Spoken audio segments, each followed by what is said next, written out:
नमस्कार, आप सभी का स्वागत है हमारे चैनल अखंड ज्ञान पाठ में। आज इस वीडियो के माध्यम से हम आपके समक्ष एक बहुत ही सुंदर लेख का पठन करेंगे, जिसका शीर्षक है दिल से दिल की जुड़ी तार। तो चलिए वीडियो की शुरुआत करते हैं। बात शुरू होती है सन 1932 से। मैं के नाम्बियार मद्रास प्रेसिडेंसी में राजमार्गों का मुख्य अभियंता था।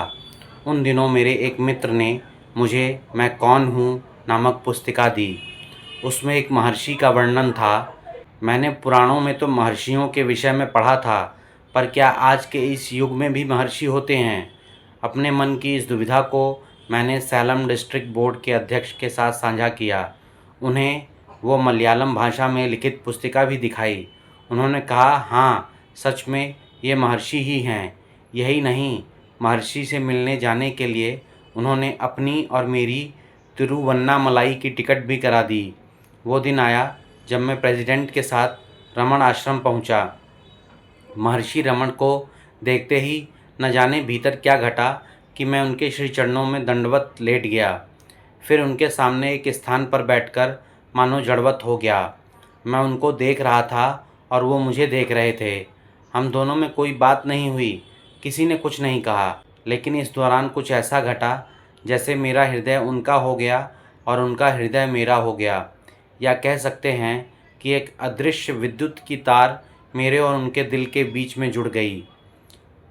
यह प्रेम का विद्युत था, जिसको सिर्फ महसूस किया जा सकता था, प्रबल रूप से अनुभव किया जा सकता था, जो एक तरीके से हमारी धड़कनों में स्पंदन की तरह बहता है, जिसने मेरे अंदर इतना प्रबल आकर्षण भर दिया कि मेरा मन वहाँ से अब हिलने का भी नहीं था। वहाँ से जाने का विचार तो दूर दूर तक नहीं था। लेकिन घड़ी की सुइयाँ विवश करने लगीं, इसलिए मैंने बेमन से उठने का प्रयास किया, पर मेरे कदम उठे ही नहीं। वो वहीं गड़ चुके थे। ऐसा लग रहा था जैसे किसी अदृश्य चुंबकीय बल ने मुझे जकड़ा हुआ हो, जिसके दो छोर थे, गुरुदेव रमण और मेरी आत्मा।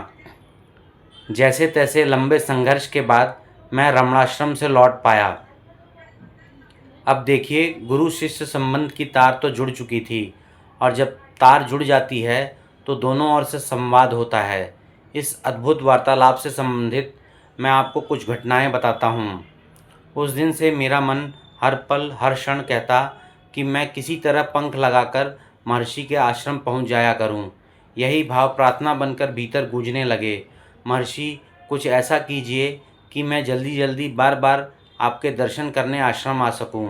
इस प्रार्थना के कुछ ही दिनों बाद अचानक मेरा तबादला बतौर district board engineer north Arcot के तिरुवन्नामलाई मुख्यालय में हो गया। यह स्थान रमणाश्रम के समीप ही था। किसी से बिना कुछ कहे या किए ही मेरी मनोकामना स्वतः पूरी हो गई थी। मुझे थोड़ा खटका तो हुआ, क्योंकि उस दौर में तबादला होना, वो भी तिरुवन्नामलाई, यह असंभव जैसा था। इसका मतलब कि मुख से अनकही मेरे मन की मौन भाषा का भी महर्षि तक संचार हो रहा था। मुझे गहरा एहसास होने लगा कि वे मेरे मन के मीत हैं, वे मेरी हर बात सुनते हैं। एक अन्य घटना जिसने मुझे महर्षि की अंतर्यामिता का बोध कराया। एक बार मुझे एक प्रश्न पूछना था, लेकिन खड़े होकर पूछने की हिम्मत ही नहीं हो रही थी।